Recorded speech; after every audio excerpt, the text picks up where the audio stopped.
Now, Matt, you know, over the years, you've been with the Teamsters, you said for 9 years, and over the years you go through contract negotiations and benefit changes, and you know, it's a give and take. But lately, I'm sure you'd agree, it seems like we're paying more and more and more every year, but getting less and less and less. Am I right? Yeah.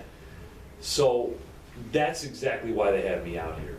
With input from our labor advisory board and from all the different groups like the Teamsters and the steel workers and the police that we work with, and members like you, they've come up with a list of concerns for working families.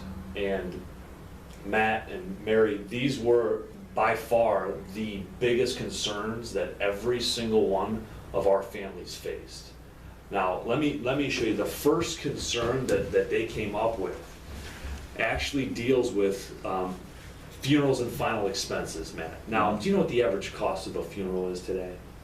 Probably like 10 grand. Yeah, exactly. And then when you add on the, you know, the flowers and the ceremony and the luncheon after, what do you think the total bill ends up being? It's got to be more than that. Yeah, it's substantially more than that. And the average funeral right now is around $14,000 to $15,000. That families don't have that laying around. Even if you do, that's not what you were saving it for. And if you own the funeral home, when would you want to be paid? Right away. Right away. That was a major concern for our working families. Okay. The second major concern, as you can see here, deals with your paycheck. Matt, when you die, your paycheck dies. Mary, are you in a position to pick up Matt's extra 40 hours when he dies, along with all the other responsibilities you currently have?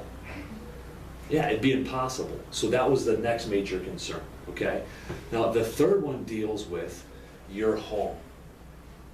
There's gonna be an adjustment period after the death of a breadwinner, okay? What do you guys think happens to the home when the main wage earner dies 9 times out of 10? She would lose it. You'd lose it, you try to have to sell it for pennies on a dollar. It's your biggest asset, what you've worked your entire life for. Most families lose their home when that happens. So that was a big problem too.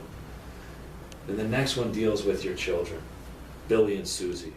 You know, benefits through your job, if you look, they're typically not permanent for the kids. That creates a big risk. Secondly, if we want our kids to even have a chance in this world, we want them to get an education. If you die unexpectedly during your working years, it's very unlikely that your kids would have the money or even the ability to try to go and get higher education at college. So that was another major concern for our members.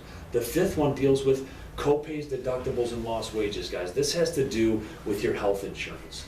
You said you had decent health insurance, but if you get into an accident and you're in the hospital for 2 weeks, laid up in a hospital bed, your health insurance pays the doctors. It doesn't pay you. So when you're not working, guess what you're not bringing in every week? My paycheck? Your paycheck. So that was another major concern. Losses in pensions and Social Security and retirement accounts. If you die while you're working, anything, your pension, your Social Security, all your retirement that you're trying to put in, if you die next year, all of it stops. So what you're hoping to have for retirement will not be there. That was a huge concern for our families. Next one, terminal illnesses, especially cancer. Guys, I'm sure you know someone that's dealt with some form of cancer, am I right? A family member, a friend, a coworker, a relative. Yeah, my uncle right now.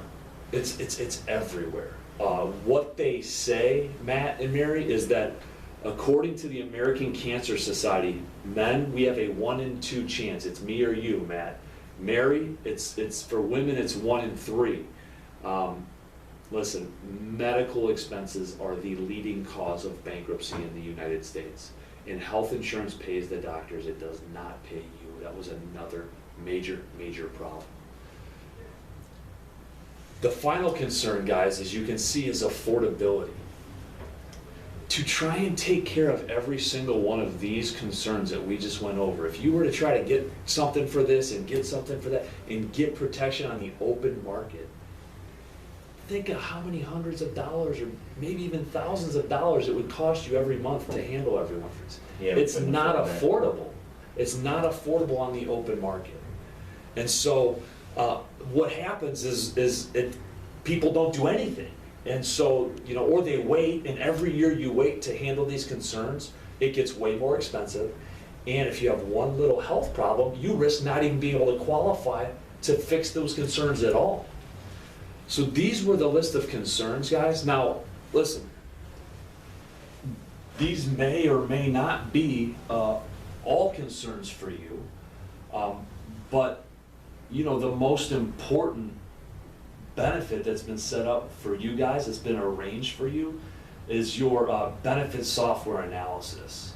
And what this is going to do, it's going to let you know if you have any basic or major overlaps or gaps in your benefits. Now, if there's no issues, it won't make any recommendations. However, if there are some, I'm going to run through those with you. So to determine this, I'm going to ask you guys a few questions, and we'll go from there.